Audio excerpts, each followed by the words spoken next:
This video is sponsored by Shri Balaji dhaba, एकमात्र air condition और सारी सुविधाओं से लेस आपकी खुशियों के साथ शुद्ध शाकाहारी भोजन। हमारा पता है ground floor, Sitapur road, near engineering college, चौराहा, लखनऊ। इस वक्त की बड़ी खबर लखनऊ से आ रही है।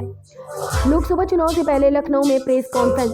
पसमानदा मुस्लिम महाज ने की बड़ी प्रेस कॉन्फ्रेंस। मुसलमानों के विभिन्न मुद्दों पर अहम प्रेस कॉन्फ्रेंस में मुसलमानों से जुड़ी हुई बड़ी घोषणाएं। पसमानदा मुस्लिम महाज के राष्ट्रीय अध्यक्ष ने की घोषणाएं। राजनीतिक हिस्सेदारी में मिली भागीदारी को करेंगे समर्थन। लोकसभा में बीजेपी का पसमानदा मुसलमान करेंगे समर्थन। यूसीसी और ज्ञानवापी के मुद्दे पर भी हुई चर्चा। अपना पूरा परिचय दे दीजिए पहले। देखिए, हम वकार अहमद हवारी, राष्ट्रीय महासचिव ऑल इंडिया पसमानदा मुस्लिम महाज। जिस तरीके से देखा जा रहा है कि जो मौजूदा सरकार है वो यूसीसी लाने की बात कर रही है, तो इस पर क्या? देखिए, इस पर बहुत पहले हम लोगों ने एक स्टैंड लिया था कि यूसीसी के नाम पे हिंदू कोड बिल नहीं चाहिए। यूसीसी का मतलब समान नागरिक संहिता। तो समान नागरिक संहिता में सारे लोगों के लिए एक जैसी संहिता होनी चाहिए। किसी एक का कोई कानून किसी एक पे न थोपा जाए, एक चीज़। दूसरी चीज़, आर्टिकल 341 जिसकी आप बात कर रहे थे वसीम साहब, उसके रहते हुए यूसीसी की बात करना मजाक जैसा लगता है कि जब 131 एमपी की सीटें, 1100 एमएलए की सीटें और बहुत सारी चेयरमैनी, प्रधानी, पार्षदी, ब्लॉक प्रमुखी की सीटें जो है हमसे रोक ली गई हैं। हमारा धोबी जो है चुनाव नहीं लड़ सकता और हिंदू धोबी, सिख धोबी, बौद्ध धोबी वो चुनाव लड़के मिनिस्टर बनता है, सीएम बनता है, और हमारा वाला ब्लॉक प्रमुख, प्रधान तक नहीं बन पाता है। इसके रहते हुए अगर यूसीसी की बात की जा रही है तो यूँ समझिए कि किसी मरती हुई औरत पे लिपस्टिक लगाने जैसा है कि कोई जान से जा रहा है, कोई कह रहा है लिपस्टिक लगा लो। तो यूसीसी हम लोगों के लिए इसी तरह का है। अगर वो हमारे साथ इंसाफ करें तो जैसे हम लोग कांग्रेस के साथ एडजस्ट करते रहे हैं, चाहे शौक से चाहे मजबूरी में, वैसे सभी पार्टी के साथ एडजस्ट करेंगे। और आज हम लोग देश में जो एकता अखंडता के लिए कांग्रेस के साथ आप कह रहे हैं कि मजबूरी में हम रहे, तो मजबूरी क्या थी कांग्रेस के साथ? ऑप्शन क्या था हमारे पास? जिस तरह से 1950 में इन्होंने परसेंटेज ऑर्डर ला करके हमें रोक दिया गया, अंग्रेज हमें आरक्षण दे रहा है और कांग्रेस आकर आरक्षण छीन ले रही है।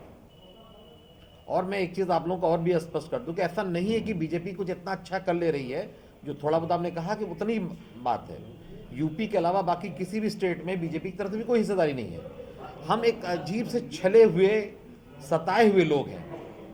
हमारा ये मानना है कि दुनिया में सबसे ज़्यादा गरीब और परेशान अगर कोई कम्युनिटी है तो भारत का पसमानदा मुसलमान है। आपको क्या लगता है, आपको सबसे ज्यादा इज्जत और सबसे ज्यादा जगह कौन सी पार्टी दे रही है, या कौन सी पार्टी हमें इज्जत, हम तो इज्जत जानते ही नहीं। हमें कोई इज्जत नहीं दे रहा है, ना कांग्रेस दे रही है, ना सपा दे रही है। अगर यूं कहा जाए तो भाजपा भी नहीं दे रही है। वो भाजपा थोड़ा टोकनिज्म किया, उनके मुकाबले जितनी नई मामा से काना मामा अच्छा कहा जाता है, या नई बाप से सौतेला बाप, तो बीजेपी ने कुछ किया है तो उसके लिए भी हम लोगों ने थैंक्स किया है। लेकिन हमारे साथ वाकई इंसाफ नहीं हो रहा। हम लोग ऐसा राजनीति करने के लिए नहीं आए। ये आप लोगों से एक उम्मीद है कि जो भारतीय लोकतंत्र में पसमानदा हिस्सेदारी का वाकई बहुत बड़ा सवाल है, और दुनिया में ऐसा कहीं नहीं होता है जैसा हमारे साथ हो रहा है।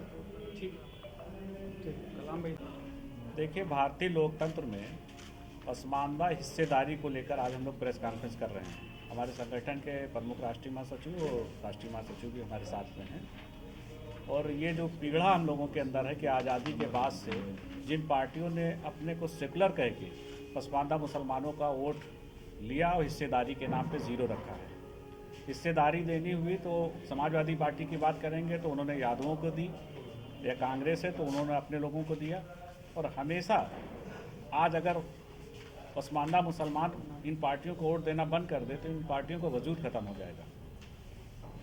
समाजवादी पार्टी को कई बार मौका मिला पसमानदा मुसलमानों के बदौलत सरकार बनाने का, लेकिन किसी पसमानदा मुसलमान को आज तक उन्होंने राज्यसभा जाने का मौका नहीं दिया।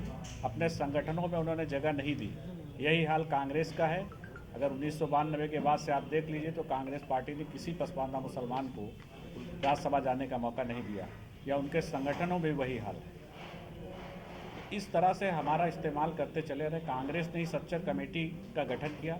सच्चर कमेटी की रिपोर्ट है कि पसमानदा मुसलमानों की हालत दलित से बदतर है। हमको दलित से बदतर भी बना दिया। आर्टिकल 341 पर पाबंदी धार्मिक लगाकर मुसलमान और ईसाई को बाहर कर दिया। ये कौन सा संविधान में है? एक देश इस कानून की बात हो रही है, तो हम लोग उसमें नहीं आ रहे हैं। आज जो सुरक्षित सीटें हैं उस पर दलित मुसलमान चुनाव नहीं लड़ पा रहा है।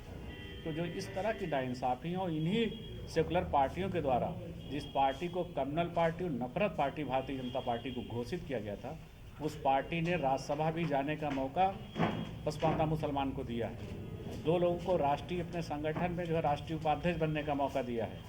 2 लोगों को MLC बनाया है। 3 लोगों को आयोग में अध्यक्ष बनाया है। अल्पसंख्यक मोर्चा में उन्होंने दिया है। संगठनों में जगह दी है। तो जो नफरत वाली पार्टी है, जिसको हम वोट देने के लिए मना करते हैं कि आप हमारे साथ आओ, हम सेकुलर हैं, तो वो कुछ नहीं दे रहा। जिसको उन्होंने नफरत वाली पार्टी और कम्युनल पार्टी घोषित कर रखा था, उस पार्टी ने पसमानदा मुसलमान को थोड़ी बहुत हिस्सेदारी दी। मौजूदा सरकार जो है वो तो पसमानदा की काफ़ी हिमायत कर रही है, काफ़ी कुछ सम्मेलन भी किए हैं, PM मोदी भी उनके लिए बोल चुके हैं। आप लोग कितना इत्तेफाक रखते हैं? देखिए, पसमानदा मुसलमान तो उनके साथ जाना चाह रहा, उनके करीब जाना चाह रहा, लेकिन भारतीय जनता पार्टी को पसमानदा मुसलमानों को हिस्सेदारी देनी होगी। बिना हिस्सेदारी के पसमानदा मुसलमान का वोट नहीं मिल पाएगा। पसमानदा मुस्लिम जो समाज है, ये अपने आप को किसके साथ देखा? क्योंकि आज समाजवादी पार्टी को भी सही नहीं कह रहे, कांग्रेस को भी सही नहीं कह रहे, भाजपा को भी कहीं ना कहीं सही नहीं कह रहे, तो किसके साथ देख रहे हैं आप अपने आप को? देखिए, भारतीय जनता पार्टी को हम ये कह रहे हैं कि भारतीय जनता पार्टी ने थोड़ा बहुत, अगर हमने वोट किया, उनको हम वोटे नहीं किए हैं, थोड़ा बहुत वोट किया, तो उन्होंने जितनी हिस्सेदारी दी है, जितनी वोट हमने किया उतनी हिस्सेदारी उन्होंने दे रखी है। लेकिन जो पार्टियां 80% तक समाजवादी पार्टी ने मुसलमानों का वोट लिया है, उन्होंने आज तक किसी पसमानदा मुसलमान को राज्यसभा जाने का मौका नहीं दिया है। और ना अपने संगठन में, इनके वहाँ भारतीय जनता पार्टी में 2 लोग राष्ट्रीय उपाध्यक्ष हैं, और समाजवादी पार्टी जो मुसलमानों की हिमायत वाली पार्टी अपने कहती है, उसके वहाँ राष्ट्रीय उपाध्यक्ष कोई पसमानदा मुसलमान नहीं है। अभी लोकसभा का चुनाव बहुत जल्द होने वाला है, तो आप किसके साथ आना चाहेंगे? भारतीय जनता पार्टी या जो भी पार्टी हो, पसमानदा मुसलमान को हिस्सेदारी देने का जो वादा करेगा, पसमानदा मुसलमान उसके साथ जाने के लिए तैयार है। नहीं, जैसा कि आपने कहा बीजेपी ने कहीं ना कहीं सीटें दे रखी, तो क्या आपका रुख बीजेपी की तरफ होगा? बिल्कुल, भारतीय जनता पार्टी में जा सकते हैं, लेकिन हिस्सेदारी हमारी आबादी के अनुपात हिस्सेदारी मिले। हमें भारतीय जनता पार्टी से भी कोई गुरेज नहीं है, सभी पार्टियां एक ही तरह हैं। लेकिन जिस तरीके से अभी ज्ञानवापी का मामला चल रहा है, आप देख रहे होंगे कि वहाँ पे मस्जिद के अंदर पूजा करने की भी इजाज़त मिल गई है, उसके बाद UCC लाने की भी सोच रहे हैं, तो इस तरीके से जो मुस्लिम समाज कहाँ पे जाएगा? ज्ञानवापी का जो मामला है, न्यायालय का कोई फैसला आता है। हम हिंदुस्तान में रहते हैं, भारत के मूल निवासी हैं, हम भारत के संविधान पे भरोसा करते हैं, न्यायालय पे भरोसा करते हैं। न्यायालय का कोई फैसला आए, हम उसका स्वागत करते हैं, हम उसका कोई विरोध नहीं करते हैं। मुस्लिम पक्ष को अगर कोई दिक्कत है तो वो भी कोर्ट में जाके विरोध करे, लेकिन बाहर विरोध करने की नहीं जरूरत है। भारत का संविधान है और न्यायालय का फैसला, हम न्यायालय के फैसले का स्वागत करते हैं। बीजेपी ने घोषणा की कुछ दिनों में UCC भी लाने की कोशिश कर रहे हैं। UCC लाएं, हमें क्या दिक्कत है? आर्टिकल 341 में जो है पसमानदा मुसलमान और आपके ईसाई बाहर हैं, तो इस तरह एक देश एक कानून की बात हो रही है। आर्टिकल 341 में भी हम लोग को शामिल करें, हम स्वागत करते हैं। क्या आप समर्थन करते हैं इसका? बिल्कुल समर्थन, लेकिन आर्टिकल 341 में जो हम लोग के साथ नाइंसाफ़ी हो रही है कि मुस्लिम और जो ईसाई बाहर हैं और हिंदू और बौद्ध और ईसाई ये लोग उसमें शामिल है, तो जो नाइंसाफ़ी चल रही, तो जब एक देश एक कानून की बात हो रही, तो फिर एक कानून हम मानने के लिए तैयार हैं, लेकिन हम लोग भी उसमें शामिल हैं। अच्छा, जिस तरीके से ये पसमानदा मुस्लिम समाज का एक नेतृत्व आरिफ मंसूरी करते हैं की बात कर रहे हैं। देखिए, जो संगठन बने पर्सनल लॉ बोर्ड है या जमीयत उलमा हिंद है, ये सब अशराफ लोगों का संगठन है। पर्सनल लॉ बोर्ड में एक भी पसमानदा मुसलमान जिसकी आबादी 85% हो, उसका एक भी नुमाइंदा पर्सनल लॉ बोर्ड में नहीं है। तो हमको हमारी जो दिक्कतें उनको पता ही नहीं है, तो वो अपनी राजनीतिक रोटी सेकने के लिए अपना बयान दे रहे हैं, लेकिन इन सब चीज़ों से हम लोग का कोई लेना देना नहीं। हम लोग सामाजिक बराबरी, रोजी रोटी और सत्ता में हिस्सेदारी, हम लोग का काम इसी में चल रहा है, क्योंकि हम उसमें फंसना नहीं चाहते हैं। वो लोग अपना राजनीतिक फ़ायदा लेने के लिए इस तरह की बातें करते हैं ताकि उनको राजनीति में फ़ायदा लेना। आप पसमानदा मुसलमानों की रहनुमाई करने का बात करते हैं, लगता है कि जो लोकसभा का चुनाव आ रहा है 2024 का, उसमें जो मुसलमानों का रुख है वो क्या बीजेपी की तरफ हो सकता है? बिल्कुल, अगर भारतीय जनता पार्टी जो है अपने करीब लाना चाहती है, वोट लेना चाहती है, तो पसमानदा मुसलमान को हिस्सेदारी देने का ऐलान करे। भारतीय जनता पार्टी में पसमानदा मुसलमान वोट देने के लिए तैयार है। देखिए, हम दावे के साथ कह सकते हैं कि भारतीय जनता पार्टी की सरकार में जितने पसमानदा मुसलमानों को कॉलोनी मिल गई है, सपा और कांग्रेस की सरकार में कभी नहीं मिली, उसके 25% भी नहीं मिली। या राशन मिल रहा है, सभी को मिला है, कोई नाइंसाफ़ी नहीं हुई है। या आयुष्मान कार्ड बना है, आज 6 यूनिट पे उन्होंने कर दिया, तो उसमें 6 यूनिट में पसमानदा मुसलमानों की ज़्यादा आबादी होने की वजह से 6 यूनिट में पसमानदा मुसलमान काफ़ी आ रहे हैं। इसका सीधा लाभ उनको मिल रहा है, उनका इलाज हो रहा है, और जिसको छत मिल गई या बीमार हो उसका इलाज हो, उसके लिए जो सरकार है वही भगवान है उसके लिए। जो अभी यूसीसी की बात आपने कहा कि हम समर्थन जता रहे हैं, जो तमाम जो मुस्लिमों के बड़े संगठन हैं वो उसका विरोध कर रहे हैं, आगे क्या है? देखिए, बहुत से कोई सपा वाला है भाई, वो तो समाजवादी पार्टी के हैं। हम लोग किसी पार्टी वाले नहीं हैं, हम लोग सामाजिक संगठन है, सामाजिक इस बराबरी के लिए, सत्ता में हिस्सेदारी के लिए और रोजी रोटी के लिए हमारा संगठन काम करता है। हम किसी पार्टी के लिए काम नहीं करते। क्या आप सीटें भी मांगेंगे? नहीं, हम बता तो रहे कि हमारा राजनीति से हमारा क्या है। हम तो ये चाहते हैं कि जब कोई राजनीतिक पार्टी हमें हिस्सेदारी देगी तो हमारे जो लोग हैं राजनीति में जाना चाहते तो हैं। हिस्सेदारी किस तरीके से चाहेंगे?